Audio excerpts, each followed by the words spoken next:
एक बार हजरत मूसा अलैहिस्सलाम कोहे तूर पर अल्लाह से हम कलाम होने के लिए गए।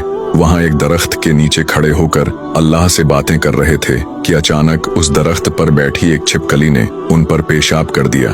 कपड़ों पर छींटे पड़ने से हजरत मूसा अलैहिस्सलाम को गुस्सा आया और उन्होंने अल्लाह से सवाल किया, या अल्लाह, आपने इस छिपकली को क्यों पैदा किया? इसका क्या फायदा है? अल्लाह ने जवाब दिया, ऐ मूसा, यही सवाल ये छिपकली भी मुझसे पिछले 30 सालों से पूछ रही है। या अल्लाह, तूने मूसा को क्यों पैदा किया? मुझे तो मूसा का कोई फायदा नजर नहीं आता। अल्लाह ने फरमाया कि हर मखलूक को एक मकसद और हिकमत के साथ पैदा किया गया है। कोई भी चीज बेकार नहीं, चाहे वो इंसान हो या छोटा सा कीड़ा। इसी तरह एक औरत ने भी हजरत मूसा अलैहिस्सलाम से पूछा कि छिपकली को क्यों पैदा किया गया? ये तो बेकार और डरावनी लगती है। हजरत मूसा अलैहिस्सलाम ने बताया कि छिपकली भी इंसानों को बेफायदा समझती है, क्योंकि इंसान झगड़ालू और फसाद फैलाने वाला है। हजरत अली रजी अल्लाहु अन्हु ने भी एक सवाल के जवाब में बताया कि छिपकलियां इंसानों से दुश्मनी रखती हैं और शैतान की पैरवी करती हैं।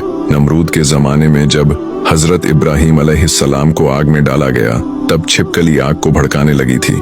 इसलिए छिपकली को मारना गुनाह नहीं बल्कि सवाब है। इस कहानी से हमें यह सीख मिलती है कि अल्लाह की हर मखलूक किसी न किसी हिकमत से बनी है और हमें अल्लाह की तख्लीक पर सवाल नहीं उठाना चाहिए।